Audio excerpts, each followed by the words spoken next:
পেঁয়াজ রসুন ছাড়া পনিরের একটি নতুন ধরনের রেসিপি আজকে আপনাদের সঙ্গে আমি শেয়ার করব।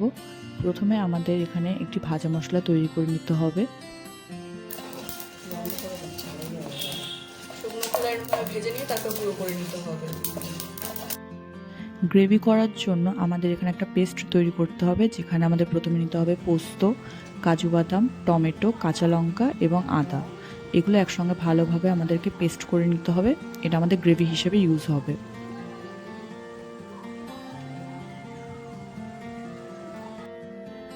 এখানে পনিরগুলোকে আমি কিউব আকারে কেটে নিয়েছি। ক্যাপসিকাম এবং টমেটোগুলোকে আমি এরকম ডুমো ডুমো মতন করে কেটে নিয়েছি। সাদা তেল,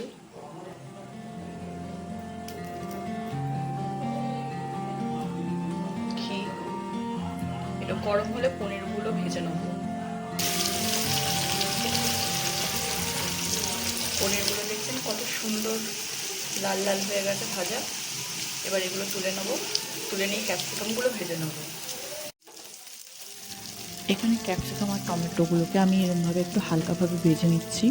এরকমভাবে ভেজে নিলে তরকারির টেস্ট খুব সুন্দর হয়। আমার এই রেসিপিটি আপনারা বাড়িতে অবশ্যই একবার হলেও ট্রাই করবেন এবং আমাকে কমেন্টে অবশ্যই জানাবেন যে আপনাদের কেমন লেগেছে এই রেসিপিটি।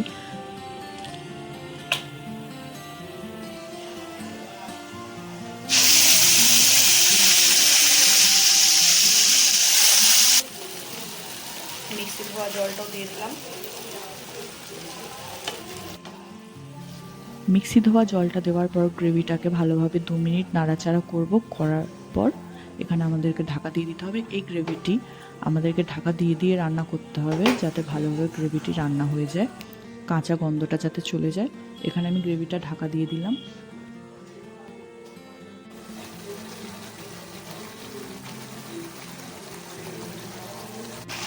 এবার আমরা এখানে অ্যাড করব 2 চামচ টক দই। প্রথমে বানিয়ে রেখেছিলাম ভাজা মশলাটি এখানে অ্যাড করে দেবো।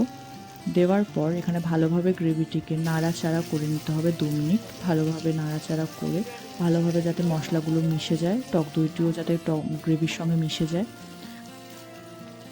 মানে মনে হচ্ছে যে একটু আমার জল দিতে লাগবে, গ্রেভিটি এত ঘন আমার চাই না, তো এখানে আমি একটু জল অ্যাড করে দিলাম। আপনারা চাইলে গরম জল অ্যাড করতে পারেন, আমি ঠান্ডা জলই দিলাম। এখানে মা আমাকে হেল্প করছে।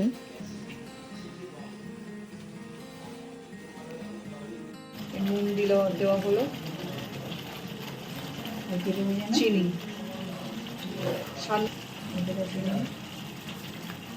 কারণ টক দই টমেটো আছে না, টমেটো টক দইয়ের জন্য চিনিটা 1.5 চামচ দিতে হবে। এবার নেড়ে কিছুক্ষণ ঢাকা দিয়ে রাখতে হবে। আবার আঁচটা কমানো আছে।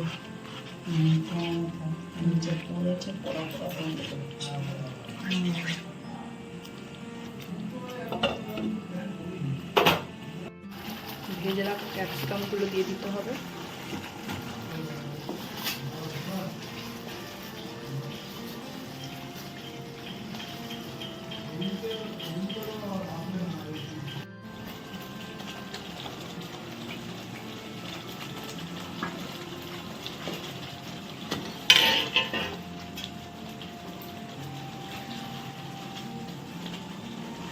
বন্ধুরা, আমার এই রেসিপিটি যদি আপনাদের ভালো লেগে থাকে তাহলে অবশ্যই সবার সঙ্গে শেয়ার করবেন এবং আমাকে কমেন্টে জানাবেন যে আপনারা ট্রাই করেছেন কিনা এবং আপনাদের কেমন লেগেছে।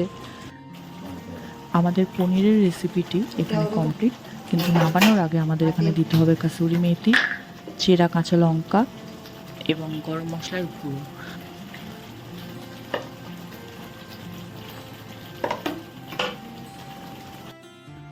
তাহলে বন্ধুরা, আপনারা দেখলেন তো কত সহজভাবে তৈরি হয়ে গেল আমাদের এই নিরামিষ পনিরের রেসিপি।